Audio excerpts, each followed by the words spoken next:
Hello friends, welcome to Sonu special. ನೀವಿನ್ನೂ ನನ್ನ ಚಾನಲ್ನ ಸಬ್ಸ್ಕ್ರೈಬ್ ಮಾಡ್ಕೊಂಡಿಲ್ಲ ಅಂದರೆ ನೀವು ನೋಡ್ತಾ ಇರೋ ವಿಡಿಯೋ ಕೆಳಗೆ ಈ ರೀತಿ ರೆಡ್ ಕಲರಲ್ಲಿ ಸಬ್ಸ್ಕ್ರೈಬ್ ಅಂತ ಇರುತ್ತೆ, ಅದ್ರ ಮೇಲೆ ಕ್ಲಿಕ್ ಮಾಡಿ. ಹಾಗೆ ಪಕ್ಕದಲ್ಲೇ ಬೆಲ್ ಐಕನ್ ಕಾಣಿಸುತ್ತೆ, ಅದ್ರ ಮೇಲೆ ಕೂಡ ಕ್ಲಿಕ್ ಮಾಡ್ಕೊಳ್ಳಿ.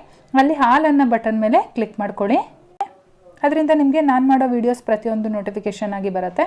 ಹಾಗೆ ಇಲ್ಲಿ ಕಾಣಿಸ್ತಾ ಇರೋ ಲೈಕ್ ಬಟನ್ ಮೇಲೆ ಕೂಡ ಪ್ರೆಸ್ ಮಾಡಿ.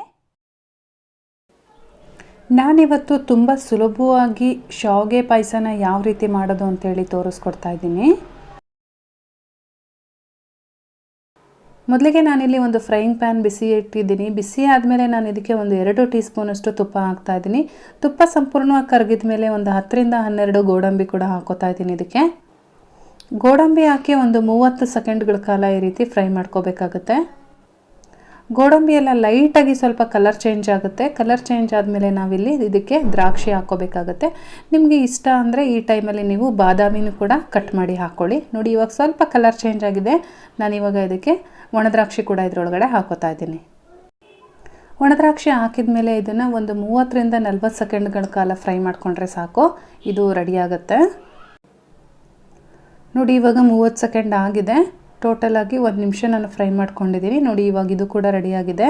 ಇವಾಗ ಇದನ್ನು ಸಪ್ರೇಟಾಗಿ ಒಂದು ಪ್ಲೇಟಲ್ಲಿ ಎತ್ತಿಟ್ಕೊಂಡಿರ್ತೀನಿ. ನಾನಿವಾಗ ಅದೇ ಪ್ಯಾನ್ಗೆ ಶಾವಿಗೆ ಹಾಕೋತಾ ಇದ್ದೀನಿ. ತುಪ್ಪ ಏನೋ ನಾನು ಮತ್ತೆ ಆ್ಯಡ್ ಮಾಡ್ತಾ ಇಲ್ಲ, ಅದೇ ತುಪ್ಪಕ್ಕೆ ಹಾಕೋತಾ ಇದ್ದೀನಿ. ನೋಡಿ, ನಾನು ಇಲ್ಲಿ ಬೌಲ್ ತೋರಿಸ್ತಾ ಇದ್ದೀನಲ್ಲ, ಈ ಬೌಲಲ್ಲೇ ಎಲ್ಲ ಅಳತೆಗಳನ್ನು ತೊಗೋತೀನಿ. ನಿಮ್ಮ ಮನೆಯಲ್ಲಿ ಎಷ್ಟು ಜನ ಇರ್ತಾರೆ, ನಿಮಗೆ ಯಾವ ಕ್ವಾಂಟಿಟಿ ಬೇಕೋ ಅದನ್ನು ನೋಡ್ಕೊಂಡು ನೀವು ಯಾವ ಅಳತೆನಲ್ಲಿ ತೊಗೋತೀರಾ. ನಿಮ್ಮ ಮನೆಯಲ್ಲಿ ಬಟ್ಲು ಅಥವಾ ಲೋಟ ದೊಡ್ಡದು ಅಥವಾ ಚಿಕ್ಕದು ಯಾವುದಾದ್ರೂ ಒಂದನ್ನು ಇಟ್ಕೊಂಡು ಅದರಲ್ಲೇ ಅಳತೆ ತೊಗೊಳ್ಳಿ. ಇವಾಗ ಇದು ಲೈಟಾಗಿ ನಮಗೆ ಗೋಲ್ಡನ್ ಬ್ರೌನ್ ಬರಬೇಕು. ನೋಡಿ, ಇವಾಗ ರೆಡಿಯಾಗಿದೆ. ಇದು ಒಂದು 2 ನಿಮಿಷಗಳ ಕಾಲ ಫ್ರೈ ಮಾಡಿಕೊಂಡ್ರೆ ಸಾಕಾಗುತ್ತೆ. ಇದು ಈ ಕಲರ್ ಬರುತ್ತೆ. ನಾನಿಲ್ಲಿ ಅದೇ ಸೇಮ್ ಬೌಲಲ್ಲಿ 1 ಬೌಲಷ್ಟು ನೀರನ್ನು ಹಾಕ್ತಾಯಿದ್ದೀನಿ. ನೀರನ್ನು ಹಾಕ್ಕೊಂಡು ಚೆನ್ನಾಗಿ ಒಂದ್ಸರಿ ಮಿಕ್ಸ್ ಮಾಡ್ಕೊಳ್ಳೋಣ. ನೀವು ಬೇಕಿದ್ರೆ ಸಂಪೂರ್ಣವಾಗಿ ಹಾಲನ್ನೇ ಹಾಕೋಬಹುದು. ಹಾಲು ತುಂಬ ಜನಕ್ಕೆ ಧಾರಾಳವಾಗಿ ಸಿಗಲ್ಲ, ಹಾಗಾಗಿ ನಾನು ಹಾಲು ಮತ್ತು ನೀರಲ್ಲಿ ಯಾವ ರೀತಿ ಮಾಡೋದು ಅಂತೇಳಿ ತೋರಿಸ್ಕೊಡ್ತಾ ಇದ್ದೀನಿ. ಇವಾಗ ನಾನು ಅದೇ ಬೌಲಲ್ಲಿ 1 ಬೌಲು ಹಾಲು ಹಾಕ್ಕೊಂಡಿದ್ದೀನಿ. ಇದನ್ನು ಹಾಕ್ಕೊಂಡು 1 ನಿಮಿಷಗಳ ಕಾಲ ಇದನ್ನು ಬೇಯಿಸ್ಕೊಳ್ಳೋಣ.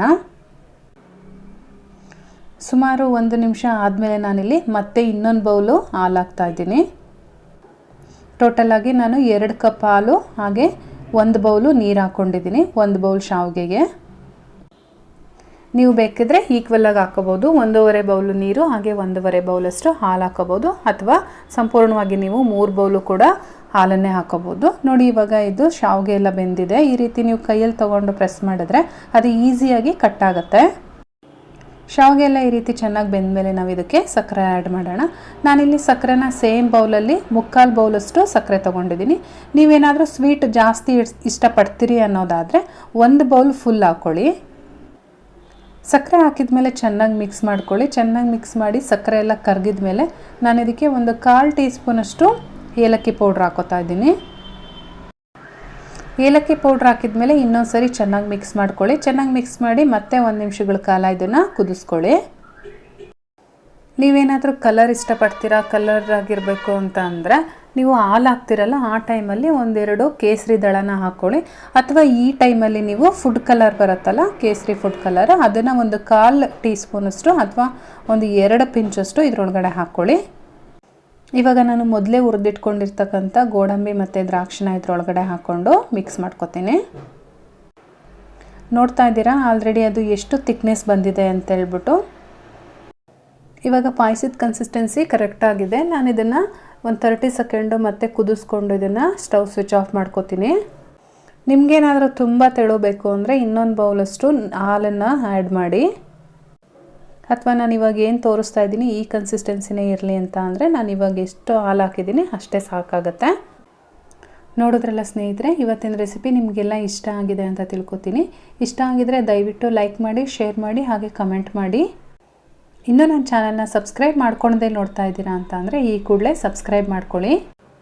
ನಾನು ಮತ್ತೆ ನಿಮಗೆ ಇನ್ನೊಂದು ಈಸಿ ರೆಸಿಪಿಯೊಂದಿಗೆ ಸಿಗ್ತೀನಿ. ಅಲ್ಲಿವರೆಗೂ bye bye, take care, thank you for watching.